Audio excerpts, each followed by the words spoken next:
I've talked about usage rate before on the show, and I was working on something here, and it's kind of a theory, and I think it's been proven, and it's a little nerdy, but I want to get into it because I think it's actually very important with what we're seeing in today's version of the NBA, where the best player during the regular season is getting the ball more than we've ever seen at any point in the history of this game. Now, just to remind everybody, without getting into all the math of what usage rate basically is, it's a player's field goal attempts, the free throw attempts, their turnovers, the team's total minutes, and then you divide that by the team's attempts and all these different things and team turnovers and the player's minutes into that. So basically, Russell Westbrook in his triple-double season is the highest usage rate we've ever seen in the history of the NBA because if you watch those games, he had the ball in his hands as much as any player we've ever seen, all right?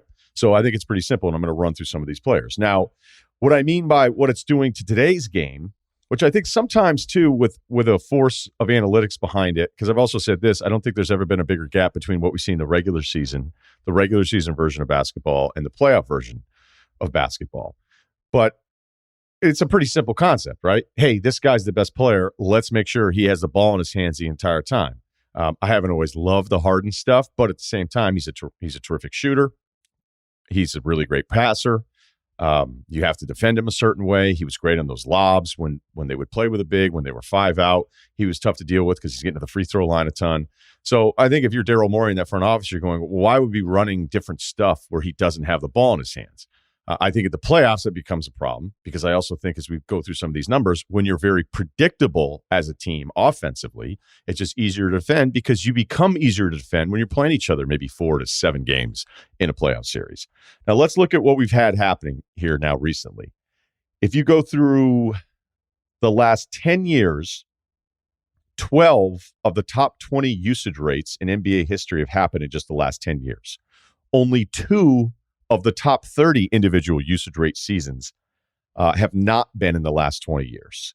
The only 90 season that I could find, I had to go all the way down to Michael Jordan in 92, 93, and his usage rate, not the highest for him, but the only actual one that registered was the 40th highest usage rate. So the highest usage rate from a 90s, the decade from 90s basketball player was MJ, and that ranks 40th all time. We've had 10 top 20s in just the last 5 years. Okay, so what does that mean?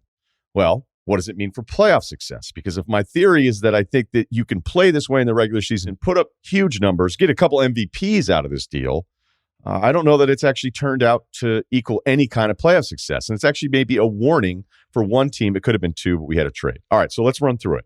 The top usage rate season in NBA history is Westbrook in 16-17.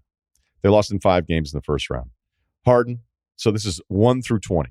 Harden, 18-19, they lost in the second round to Golden State. Kobe, 05-06, they lost in the first round at Phoenix. Westbrook, 14-15. Remember, KD only played 27 games that season. They didn't even make the playoffs. Michael Jordan, 86-87, first round sweep. Iverson, 01-02, lost in the first round. Giannis, 19-20, lost in the second round. Luka, 19-20, lost in the first round. Embiid, 21-22 season, so an active season here. We obviously don't know what they're going to do in the playoffs, but pre-Harden, as great as Embiid is, as much as I love watching this guy, and that he may win an MVP, that he's certainly deserving of, it wouldn't really mean much historically for playoff success. You wouldn't bet on that. DeMarcus Cousins follows him in 16-17 with a high usage rate season. He got traded that year, and both of his teams missed the playoffs. Harden, 2019-20. They lost in the second round to the Lakers in 5 games. Dwayne Wade, 2008-2009. They lost in the first round. Jermaine O'Neal, 2004-05, lost in the second round. Harden, 17-18.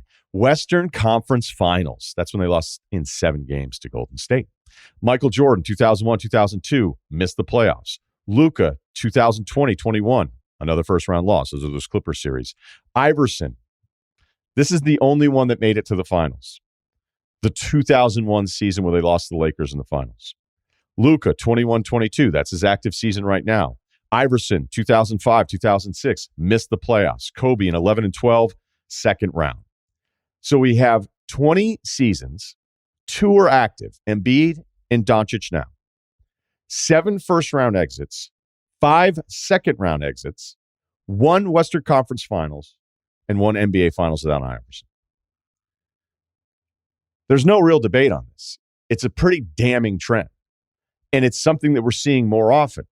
players having the ball in their hands more often during the regular season than at any other point, and there is nothing historically that tells you that this works out. The overall playoff record for these teams is 64-78. Now, you could argue, well, wait, they have high usage rates on these teams because the teams weren't that good, so what else were they going to do? That's true in some cases, but it's certainly not true for every one of these 20 teams that we had. I don't understand if you watch one person have the ball a historic level of time, that just becomes easier to defend. I don't know that anybody playing against it would argue. Like, yes, this player's great, but if I know that he's the primary all the time and there's not a ton of ball movement, it's just somebody at the top deciding what they're going to do the entire time, then we can all shade towards that person because their tendency is that they've been playing this way for 6 months. The teammates have been playing this way for 6 months, and then all of a sudden have ball movement and people cutting like crazy, and now more people are taking shots in tighter spots, bigger pressure games. That doesn't really make a lot of sense if we didn't ask you to do that for 6 months.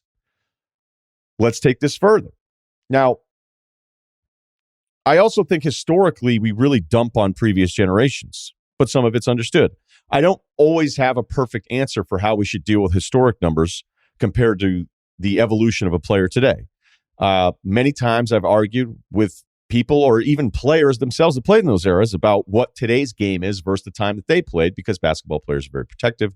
I think all people are, but basketball players to an extreme that doesn't really make any sense because the evolution of all athletes is proving that people are just better. We keep playing these sports. They get better at doing it. The shot making alone in today's game is absurd. But I'll also defend a previous generation, if you want to go way back decades, and say, okay, well, yes, people didn't make a lot of shots, and that led to a lot of rebounds. I mean, some of the numbers, right? Some of the numbers when you go back are nuts. The rebounding numbers are crazy. You're like, how did Wilt and Bill Russell average 23 rebounds a game for the playoffs? Like, how did that happen? Like, well, people brought the ball up, they played at a really fast pace, and they took a lot of shots, and they weren't that great at making them. I mean, Bob Cousy gets dumped on all the time because he never cracked 40%. I think he's like in the 30s for his entire career. I looked at it even further. If you go back and look at the field goal percentage leaders historically, year by year, the first NBA season we had somebody lead the league at over 50% shooting was Wilt Chamberlain in 60-61. I mean, hell, there was a season in the 40s where the leading shooter in the league, the highest field goal percentage in the league, was just under 35%. If you go look at 1969, and I'm just kind of picking out different stuff, the player who finished 10th in field goal percentage in 1969 shot it at 44%. If you looked at that today, LaMarcus Aldridge is that guy right now, 10th. He's at 56%. If you go through all the historical year-by-year stuff and look at the top 10, the 60s, 70s, it's littered with guys finishing in the top 10 that don't even crack 50%. That's impossible now. It doesn't happen. But it's just kind of the way that the game was played. So we can be both dismissive of it, but also understanding. And when I look at some of the single season numbers that we've had, all of these triple doubles, these guys putting up stuff we've never seen before. Remember, I was always joking how like I'd see some playoff number or, hey, this hasn't been done since Kareem, Wilt, and then it'd be Lou Dort. You're like, what the hell is going on here? I think you always have to look at it and go, okay, what was that era? Because when I look at the lack of success combined with the individual success, the statistical success, we could be years from looking back at what we're seeing right now going, yeah, that's when they just put the ball in one guy's hand the entire time. The guy put up huge numbers, won awards, but they didn't really do anything in the playoffs. Two teams out of the 18 that I have that are not active seasons, only 2 got out of the second round.